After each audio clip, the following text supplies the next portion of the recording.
the marathon's over, and I thought I'd make a little video to tell some people what the experience was really like. It was one of the hardest things I've ever done, but it was months and months of training, and most of the training was by myself. I would go out to Franklin, I'd park my car and run 9 miles and then turn around and run 9 back, and I might have gotten bit by a dog once of one of those long runs. Might have ran out of water one of those long runs and I needed a friend to bring me water. But by the time I got to race day, I felt such peace. I felt the Lord in it, and I prayed for wind, I prayed for extra strength, and I prayed for it to be better than I ever could have imagined. And it was. It was better than I ever could have imagined. And that's not because I'm super strong or anything like that. It was the Lord answered those prayers through a bunch of people. There were so many people. This guy at Fleet Feet asked, why would you pick, Nashville to be your first marathon? And I picked it because I wanted people around me that I loved and knew. I knew I would need that. And the Lord did not fail in that at all. There were people all over the race cheering, people that I didn't know were going to show up. My parents came into town, and there were people that ran with me the last 10 miles. People who planned to run 4, and they ended up staying with me because I needed it. People who literally this woman named Sandy, who is my friend, carried a box for about 6, 7, 8 miles and fanned me off with that box. She changed her plans to make sure I made it through. My friend Maggie, who was supposed to meet me, but they cut part of the course, so the part she was going to meet me at, I couldn't find her, and my phone wasn't working, and so she walked maybe 6, 7 miles to find me on the course and run the last mile with me. And I'm gonna be honest, I wanted to quit in the last mile, to the point where a guy was like, "Why?" I started bawling at mile 25.5. And he was like, "Why are you crying? You're gonna finish. It's like right there." And I was like, "You're right. I'm gonna finish."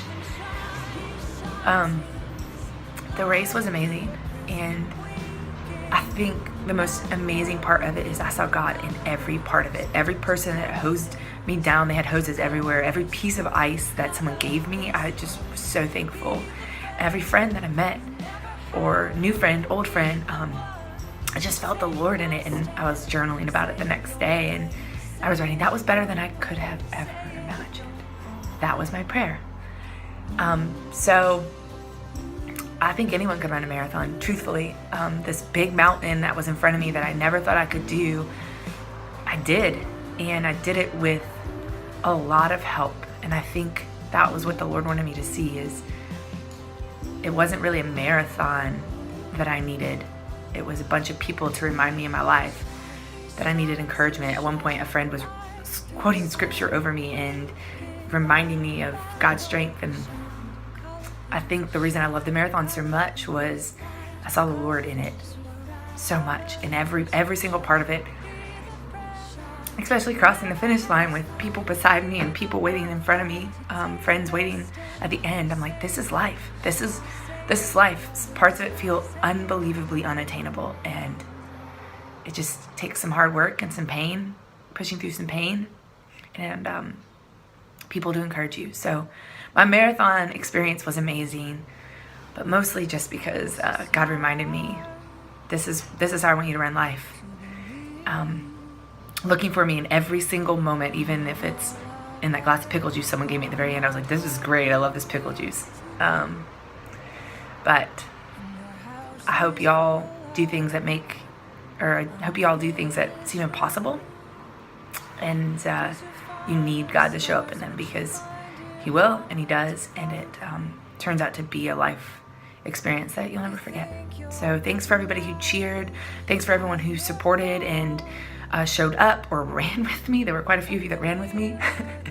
Thanks for people who gave me sponges. And thanks for people who gave money. That's important, because I believe in Young Life and this cause. And yeah, thank you for loving me well. God knows I need lots of people to love me well. So thank you. I love you all. Rah! And I'll talk to you soon. Bye.